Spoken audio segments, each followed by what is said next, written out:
Question number 2. So this is a pharmacology question. How are you guys feeling about pharmacology? I feel like either people love it or hate it. Either they're like, I know it, I'm solid, or they're like, ooh, it's really kind of a struggle. I like pharmacology myself. I think it's fun.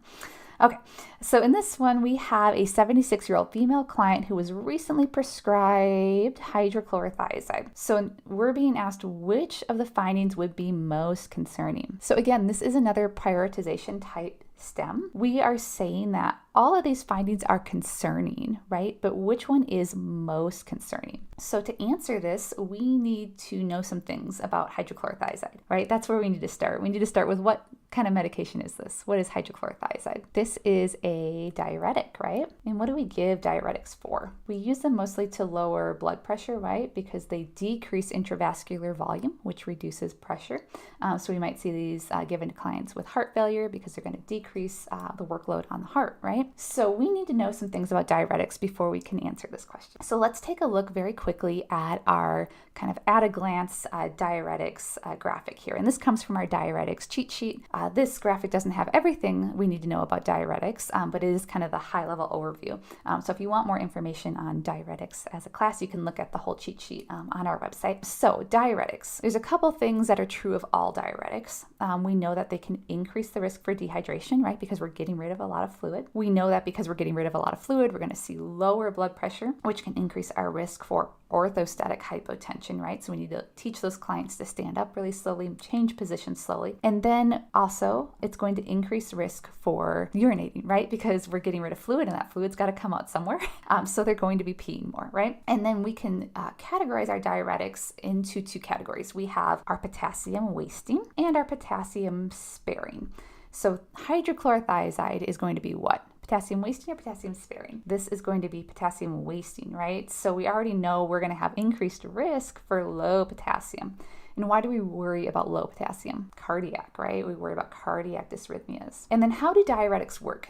If we think about this kind of from a bigger picture standpoint, they inhibit reabsorption of sodium in the kidneys, right? So sodium gets excreted, water follows it, and now we have diuresis happening, right? So if we're losing sodium in the urine, we're going to be also at increased risk for low sodium.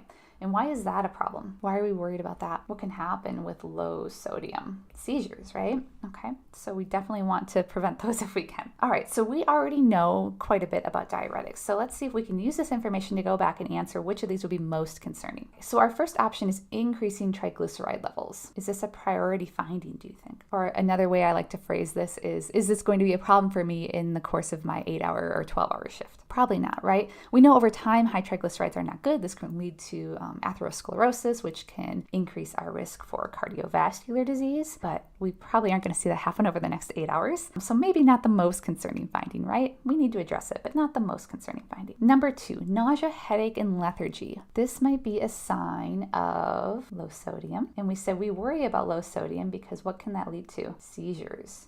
Okay, so that is definitely concerning. That could probably be a problem within the next 8 to 12 hours of our shift. So I'm liking that, right? Anytime we have electrolyte abnormalities, that's usually a pretty big concern. But let's take a look at what else we have. On the clients urinating frequently at night. Frequent urination, is this unexpected for a client on a diuretic? No, right? We're going to expect them to be urinating more because like we said, that fluid has to come out somewhere. Now, if they're urinating at night, we might need to give some education to make sure the client's taking this medication in the morning. We don't want them taking it at night because then they're going to have to get up to go to the bathroom, and at 76 years old, that could definitely present a fall risk. So we might need to do some education, but is that most concerning? I'm more concerned about the electrolyte abnormalities than the frequent urination. And then our last option is rash on sun-exposed skin of the arms and face. Now, if this was just a rash all over, I might be more concerned about this, but this is on sun-exposed skin, and we also know that what's another common side effect of thiazide diuretics? Photosensitivity, right? So we might need to give some education that they should stay out of the sun, wear sunscreen, wear big hats, right, to protect themselves from the sun, but probably not more concerning, right, than our electrolyte abnormalities. What do you guys think? I see a lot of you are answering 2, right? We're concerned about that. Do we see if we're right? Yes, we are correct.